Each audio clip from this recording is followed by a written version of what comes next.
자, 우리가 이 주기도문을 통해서 기도에 대하여 계속 배우고 있어요. 기도가 뭘까? 어떻게 기도해야 될까? 그렇죠? 기도의 신비는 뭘까? 기도의 능력은 뭘까? 기도에 대한 말씀을 주님이 직접 가르쳐 주신 주기도문을 가지고 우리가 묵상하는데 이 짧은 주기도문 안에 어떻게 이렇게 놀라운 비밀이 담겨 있을 수 있을까? 제 자신이 이 주기도문을 묵상하고 또 묵상하고 묵상해 보면서 또 놀래고 또 놀래고 또 놀래는 거예요. 묵상하면 묵상할수록 새로운 보화들이 발견돼요. 야, 다 알았다고 생각했는데 나중에 또 묵상해 보니까 내가 미처 깨닫지 못한 내용이 이 안에 또 담겨 있는 거예요. 자, 한번 따라 보세요. 기도는 하나님의 선물입니다. 우리 옆에 있는 성도들 바라보면서 고백하며 인사하는데요. 기도는 하나님의 선물입니다. 아멘. 오늘 그 선물 마음껏 받아가시길 바랍니다. 한 번도 그냥 가는 분들 없이 선물 다 가져가세요. 기도는 하나님의 선물임을 여러분 절대로 잊지 마세요. 할렐루야.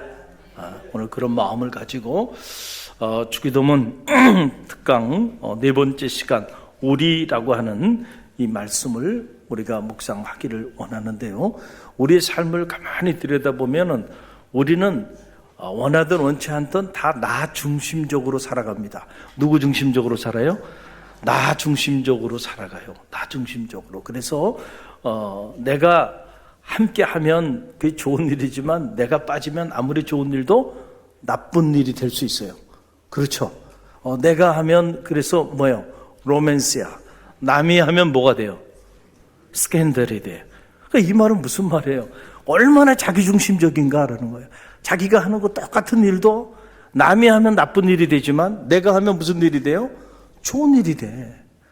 그러니 우리가 얼마나 자기중심적으로 살아가고 있다라고 하는 사실인가. 그런데 우리가 주기도문을 깊이 있게 묵상해 보면 주님께서 우리 가운데 가르쳐 주시는 이 기도의 가르침 안에는 나가 없어요. 나가 없고 나를 넘어서 오직 우리밖에 없어요. 뭐밖에 없다고요?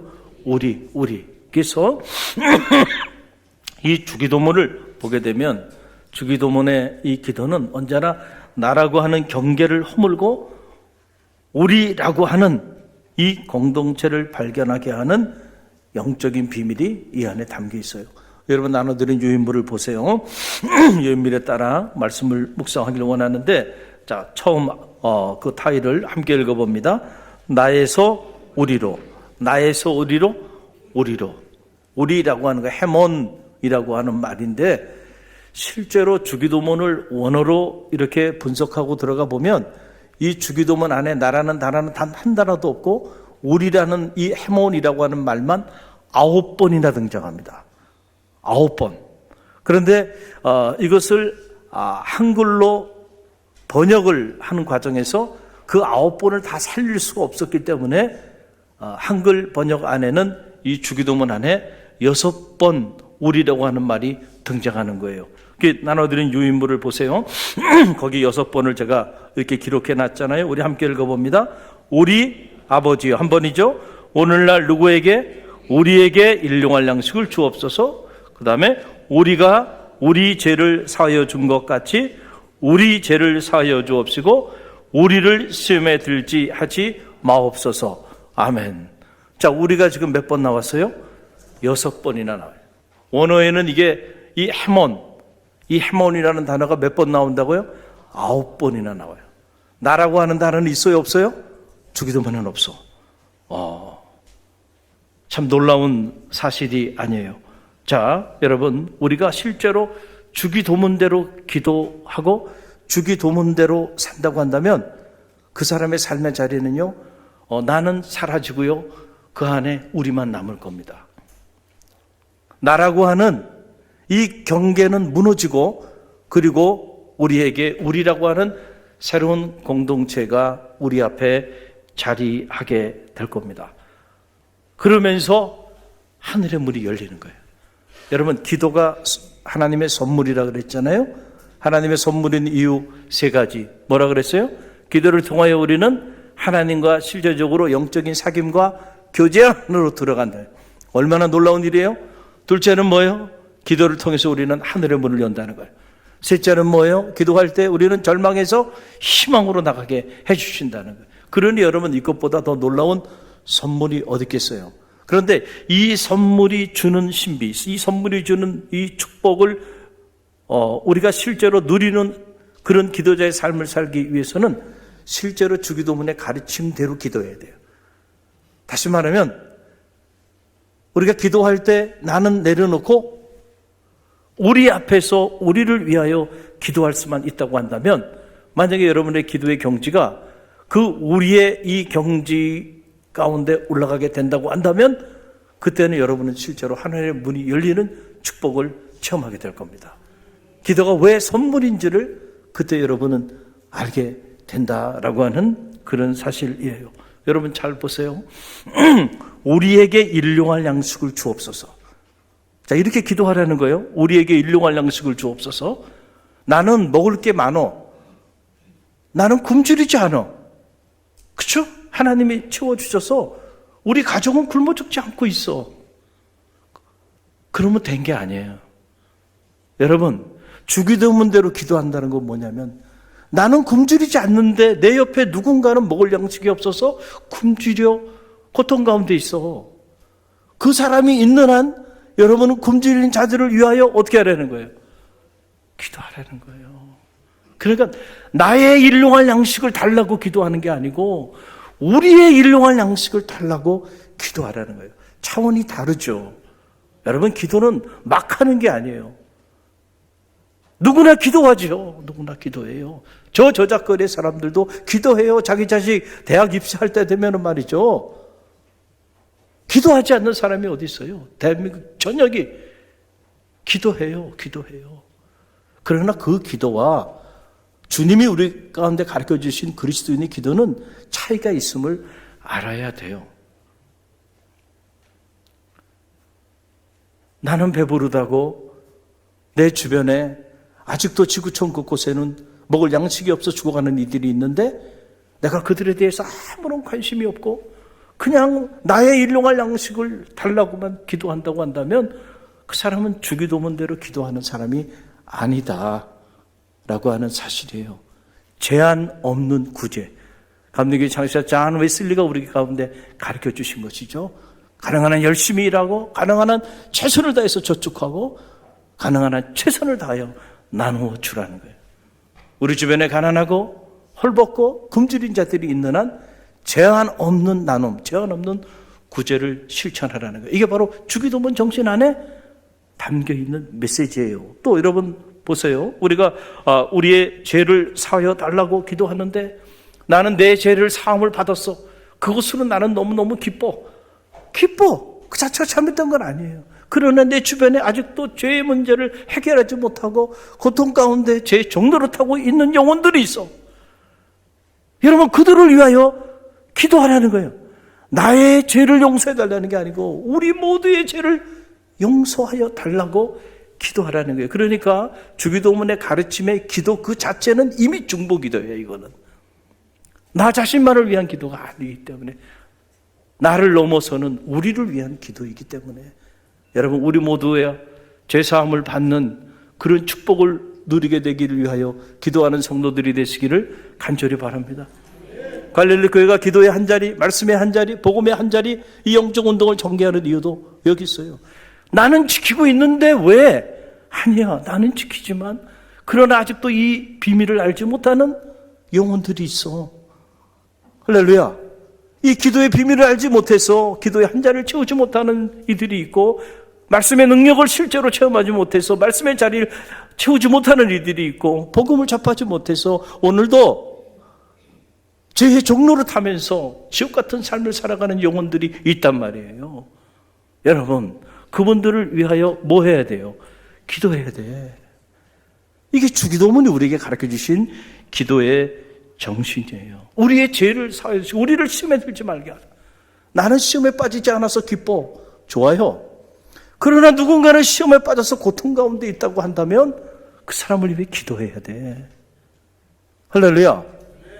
여러분, 이게 주기도문이 우리에게 가르쳐 주신 기도인데, 여러분, 한국교회가 그동안에 믿지 않는 교회 공동체 밖에 있는 이들에게 비춰진 이미지는요, 너무 이기적이다는 거예요.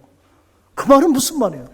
모여서 기도도 많이 하고 수천 명, 수만 명 어마어마하게 화려한 성전을 짓고 그렇게 신앙인이라고 모여서 난리들을 치는데 보면 자기네들끼리 그 범주를 벗어나지 못해. 너무 이기적이다는 말이에요. 예수님은 이기적으로 살지 않으셨고 예수님은 이기적으로 가르치지 않았는데 왜 우리는 이렇게 이기적으로 사는 것일까? 갈릴리 교회는 나라고 하는 경계를 넘어서서 우리를 위하여 기도할 줄 아는 그런 성숙한 주님의 제자들이 다 되시기를 주님의 이름으로 간절히 축원드립니다. 그래서 여러분, 주님 가르쳐주신 기도대로 기도하고 주님 가르쳐주신 기도대로 사는 일이요, 결코 쉽지 않은 거예요. 평생 죽을 때까지 우리가 이 가르침대로 기도하다가 몸부림쳐도 이 가르침대로 기도하지 못할 수도 있어요. 그러니까 기도를 배우고 기도를 가르치기 위하여 그렇게 많은 이들이 애를 쓰고 노력을 하고 있는 거예요. 자, 여러분 나눠드린 유인물을 보세요.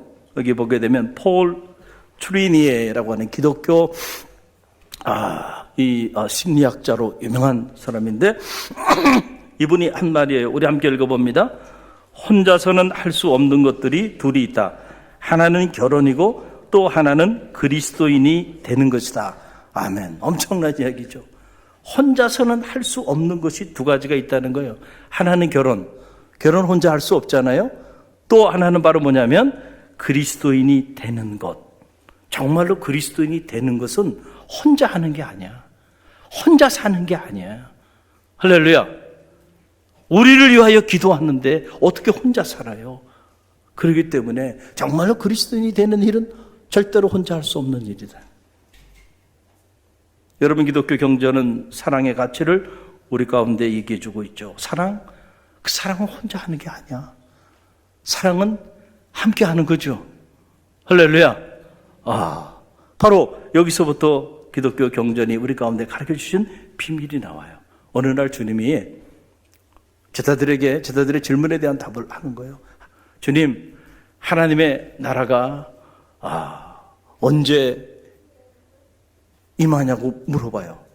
그때 주님께서 그 제자들 향해서 뭐라고 말씀하셨어요? 이미 너희 안에 있느니라. 뭐예요? 하나님의 나라가 너희 안에 있다. 이런 엄청난 말씀을 하세요. 여러분, 그 내용이 누가복음 17장 20절로 21절에 나오는데 저와 여러분이 함께 읽어봅니다. 바리새인들이 하나님의 나라가 어느 때에 임하니까 묻거늘 예수께서 대답하여 이르시되 하나님의 나라는 볼 수 있게 임하는 것이 아니요 또 여기 있다 저기 있다고도 못하리니 하나님의 나라는 너희 안에 있느니라.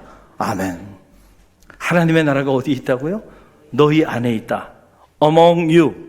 너희들 가운데에 하나님의 나라가 임하였다는 거예요. 너 혼자 너 안에 있다 이렇게 말씀하신 게 아니에요. 공동체 안에. 하나님의 나라는 이 공동체 안에 임하는 겁니다. 할렐루야. 오늘 여러분이 이렇게 공동체로 모였는데 이 공동체 안에 두세 사람이 함께 모인 그 공동체 안에 하나님의 나라가 임하는 거라니까요. 여러분 홀로 머물러 있는 그 자리에 하나님의 나라가 임하는 게 아니고 너희 가운데 하나님의 나라가 임한다는 거예요. 우리가 함께 사랑하고 함께 믿음의 길을 걸어갈 때 그 공동체 안에서 실제로 천국을 경험하게 되는 그런 역사가 여러분의 삶의 자리 가운데 나타나게 되기를 주님의 이름으로 간절히 축원드립니다. 그래서 기독교 영성은 공동체적인 영성인 거예요. 무슨 영성이라고요? 공동체적인 영성. 이거는 불교의 영성과는 궤를 달리하는 거예요. 여러분, 불교의 영성은 individual spirituality, 개인적인 영성이다. 왜냐하면 무아의 경지, 해탈의 경지, 참나를 발견하기 위해서 불교는 수도의 길을 걸어가는데 그 수도의 길을 걸어가는 게 입산수도 해가지고요. 산속에서 홀로 오랫동안 돌을 닦다 보면 잃었던 참나를 발견하고 모든 이 땅에 그 욕망을 내려놓고 그리고 무아의 경지에 이른다고 보는 거예요. 자, 그러니까 굳이 모여가지고 말이죠. 이렇게 할 필요가 없어요. 결국 그 경지에 이르는 것은 스스로 홀로 오랜 기간 동안 훈련과 또 수도의 과정을 통해 이른다고 보는 거예요. 그런데 기독교는 그렇지 않아요.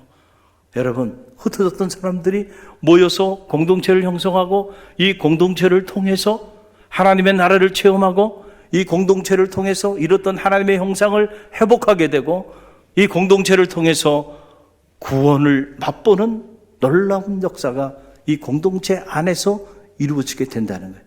그래서 여러분, 성령이라고 말할 때 그 성령은 communal spirit, 다시 말하면 공동의 영이다.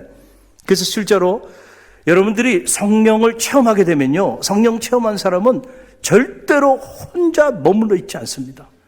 성령 충만한 교회, 그 교회는요, 여러분 절대로 혼자 머물러 있지 않아요. 누군가가 보면 뭉치게 돼 있습니다. 왜냐하면 성령은 하나 되게 하는 영이에요. 공동의 영이야. 같은 영을 우리가 체험하게 되면 우리는 절대로 흩어져 살아갈 수가 없고, 같은 영을 가진 사람들끼리 뭐가 돼요? 하나가 되는 거예요. 그래서 뭐를 만드는 거예요? 공동체를 만들어 나가는 거예요. 성령 충만하다 그러는데 산속에 들어가지고 맨날 혼자 기도하고 있어. 여러분, 그거는 잘못된 영을 받은 거예요. 귀신도 영이 있죠. 그러나 하나님의 영, 성령을 받으면요, 모이는 것에 힘쓰게 돼 있어요. 같은 영을 받은 사람들끼리 하나가 되는 거예요. 그래서 여러분, 제가 이렇게 집회를 해보면 집회가 은혜롭잖아요. 집회 끝나고 딱 이렇게 현관에 나가보면 알아요. 사람들이 가지 않고 기다리고 있어. 그리고 거기서 서로 미친 사람들도 아니고요, 집에 안 가고 거기 머물러 있고 싶은 거야, 같이. 그래서 막 대화를 나누고요, 이러고 있는 거예요. 그 교회는요, 성령 충만한 교회예요. 그 집회에는 하나님의 영이 임하고 있는 거예요. 그런데 어느 집회는 가보면요, 싸늘합니다. 이 앞에 있는 장로님들 얼굴 보기도 무서워요. 저분들이 신앙생활 하는 분인지 아닌지, 사실은 장로님들이 얼굴 관리를 가장 잘해요. 항상 어느 교회 가나 가장 무서우신 분들이 장로님들이에요. 왜 그런지는 나는 모르겠어요. 근데 바라보는 눈빛이 말이죠, 잡아먹을 듯이 바라봐요. 왜 그러실까? 뭐가 문제일까? 뭐가 문제일까?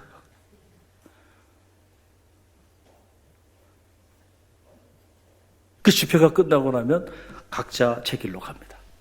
딱 나가보면 아무도 없어. 다 싹 빠져나가 버리고 없어. 그날 저녁엔 잠이 오지 않아요. 야, 큰일 났구나, 이 집회. 이 교회 큰일 났구나. 기도해야 돼, 기도해야 돼. 하나님의 영이 임하면 말이죠, 흩어졌던 사람들도 모입니다. 하나님의 영은 하나 되게 하는 영이고, 하나님의 영은 사랑의 영이죠. 믿습니까? 사랑 혼자예요? 아니에요. 사랑의 영을 받은 사람은요, 사랑하고 싶어서 안달이 났어. 그래서 모이게 돼요. 그래서 자꾸 뭉치게 돼. 그러다 보니까 막 공동체가 만들어지고 공동체가 세워져 나가게 되는 거예요. 그런데 하나님의 영이 싹 빠지면요, 성교회도요, 갑자기 다 뿔뿔이 흩어집니다. 한순간에 교구도 목장도. 왜 그럴까요? 이유는 하나예요. 하나님의 영이 임재하지 않으니까 흩어지는 거예요. 근데 하나님의 영이 임하면요, 하나님의 영이 충만하게 임하는 그 성교회나 교구나 목장이나 교회는요, 똘똘 뭉칩니다. 우리 11여 성교회처럼. 할렐루야. 우리 갈릴리 교회가 이 주일 오후에 이렇게 많이 한자리에 모이는 것도 하나님의 영이 이 시간 우리 가운데 내주하기 때문에 가능하다고 저는 확신합니다. 여러분이 인간적으로 말하면 더 귀하신 분들인데, 제가 모여라 한다고 해서 여러분이 모일 사람이 아니잖아요. 그렇죠?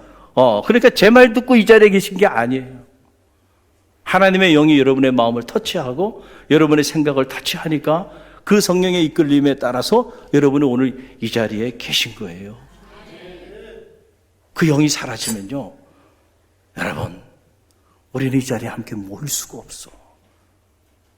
그래서 성령은 하나 되게 하는 영인데, 과거에 한국 근대사에 보게 되면 자칭 기독교 지식인이라고 말했던 이들이 있어요.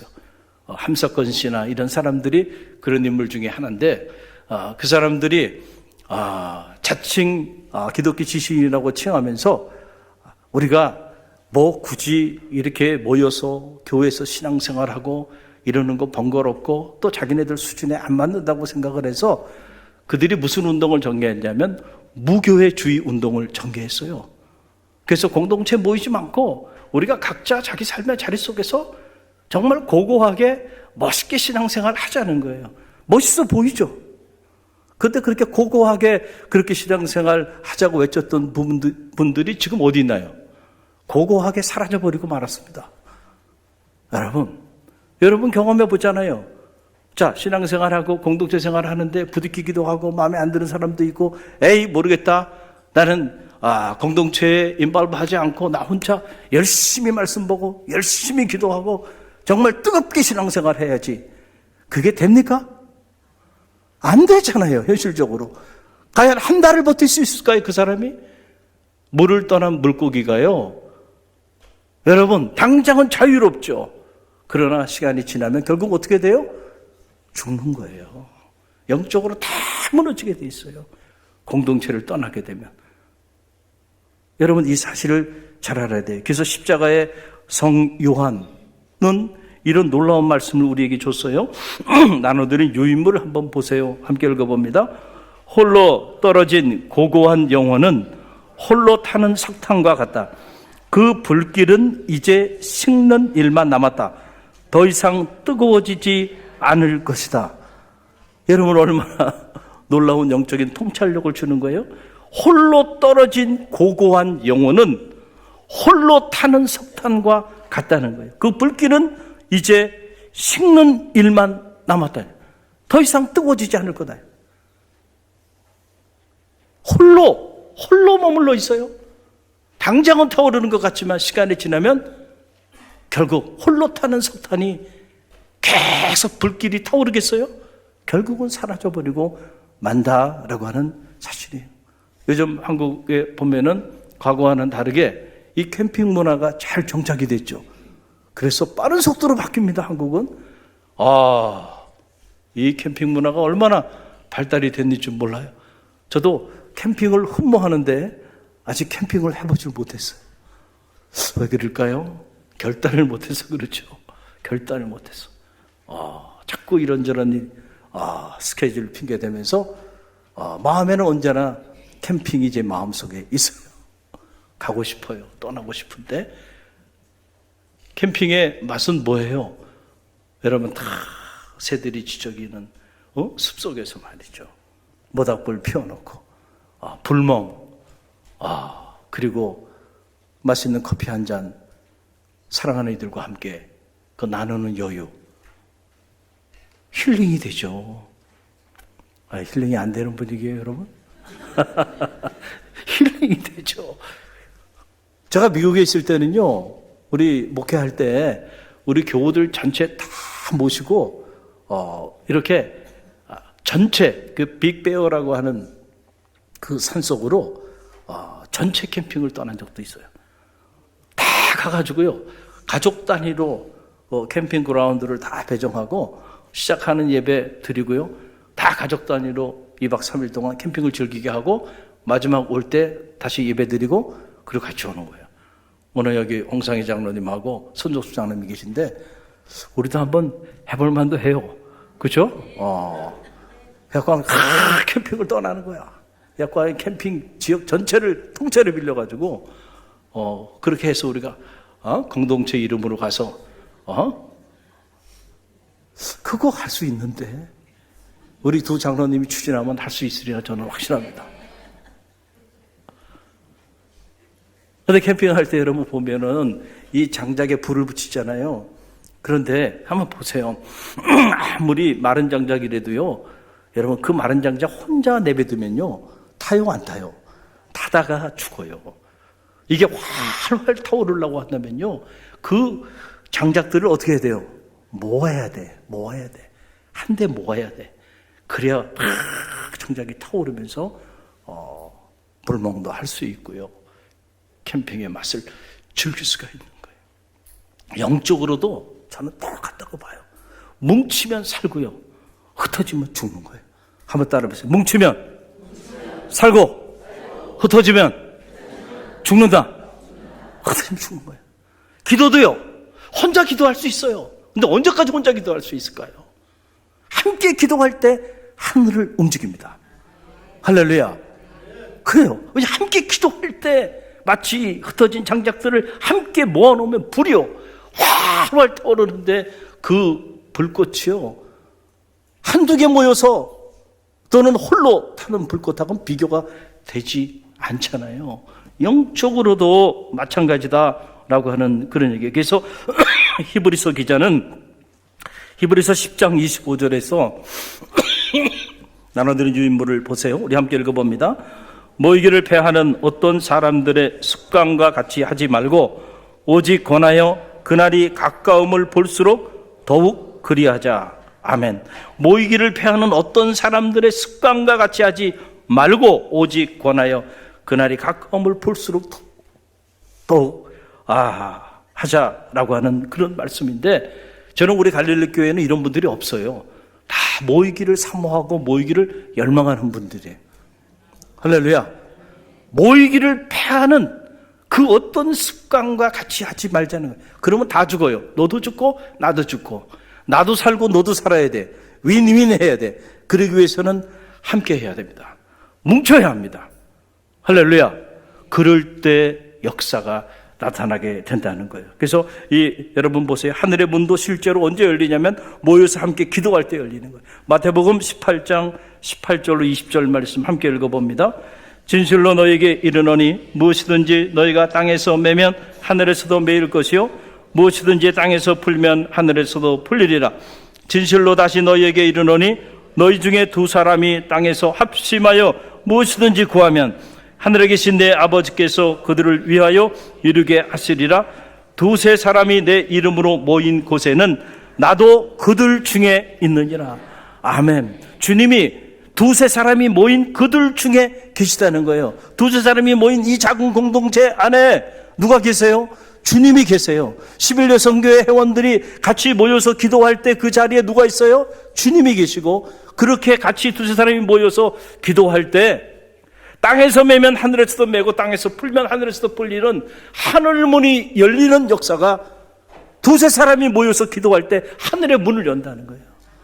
혼자 기도하면서 하늘을 옮길 수 있을지 모르지만 함께 기도하면요 하늘을 움직인다니까요. 그래서 우리가 함께 모여 기도할 때요 역사가 나타나는 거예요. 할렐루야. 그래서 여러분 실제로 사도행전을 보게 되면 120문도가 한자리에 모여서 한 마음으로 기도할 때 성령이 불의 혀처럼 임하기 시작해서 하늘의 문이 열리면서 그 밖의 상황 속에서도 초대교회가 놀랍게 세워지게 된 거예요. 여러분 성경을 한번 들여다보세요. 사도행전 1장 14절 함께 읽어봅니다. 여자들과 예수의 어머니 마리아와 예수의 아우들과 더불어 마음을 같이하여 오로지 뭐에 힘쓰니라? 기도에 힘쓰니라. 함께 이렇게 모여가지고 한 마음으로 그 위기 상황 속에서 함께 모여 기도할 때에 사도행전 2장 1절로 4절 말씀 함께 읽어봅니다.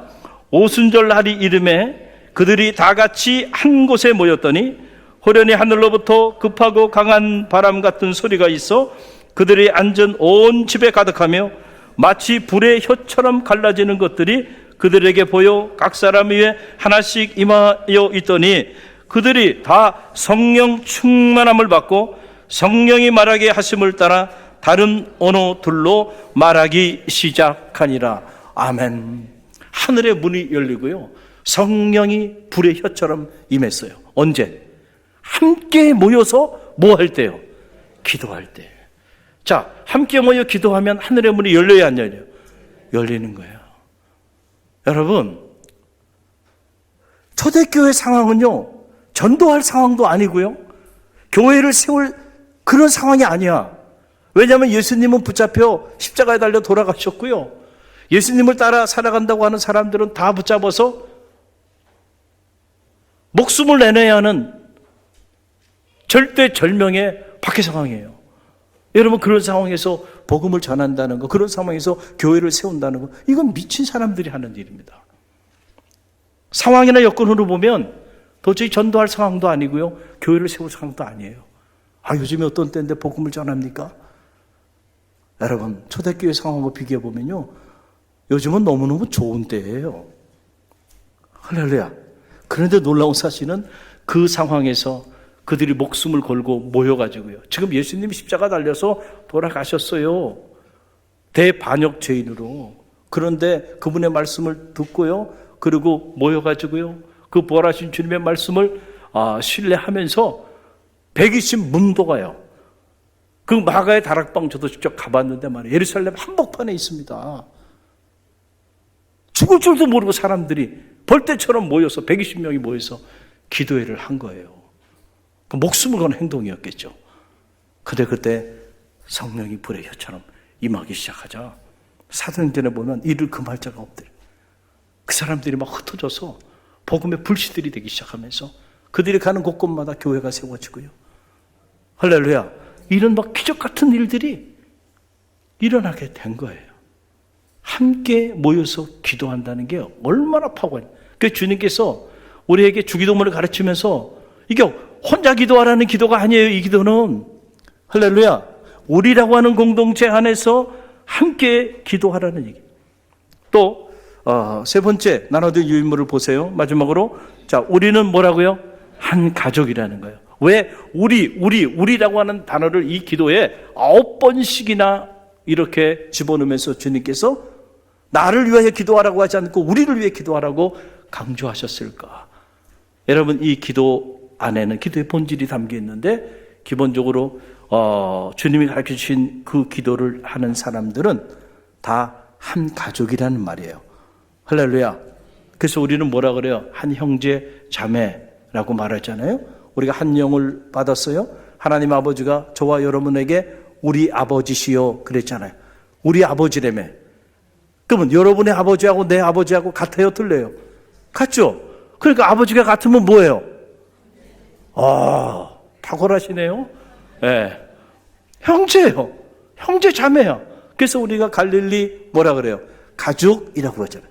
영적으로는 우리가 다 가족이에요. 우리 옆에 있는 성도들 바라보면서 우리는 가족입니다. 인사합니다. 우리는 가족입니다. 영적으로는 우리가 다 가족이야. 왜냐하면 우리 아버지가, 하늘에 계신 우리 아버지가 같아요. 그래서 우리는 가족이라는 얘기예요. 여러분, 이 가족이 갖는 파워라는 건 무섭죠. 가족은 밥을 같이 먹는 사람이야. 그래서 그 다른 말로 말해서 식구라고 그래요. 식구라는 거는 밥을 같이 먹는다는 거예요. 그래서 가족이 되면서 나타나는 현상이 바로 뭐냐면 밥을 같이 먹은 거야. 그 사도행전을 보게 되면 같이 모여서 뭐 한 거예요? 밥을 같이 먹기 시작한 거예요. 이거를 밥상 공동체다. 어느 신학자는 이렇게 표현한 거예요. 초대교회 성도들은 밥상 공동체, 목숨을 걸고 같이 모여서, 숨어서 혼자 먹는 게 아니고 목숨을 걸고 함께 모여서 예배하고 함께 모여서 기도하고 함께 모여 애찬의 떡을 뗐다는 거예요. 밥을 같이 먹은 거예요.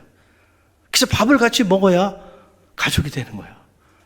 오늘 밥 드셨죠? 네, 저도 먹었어요. 여러분이 드신 거 똑같은 거 저도 먹었어요. 그러니까 우리는 다 뭐예요? 가족이야. 주님의 몸과 피를 우리는 다 같이 나눴어요. 이제는 우리는 운명적으로 한 가족이 된 거예요. 그래서 초대교회 이렇게 가족이 된 그 사람들이 보면 초대교회 공동체를 형성하면서 더 이상 네 거 내 거를 주장하지 않았다. 그래서 사도들 앞에 자신들이 가지고 있는 소유를 다 가져왔어요.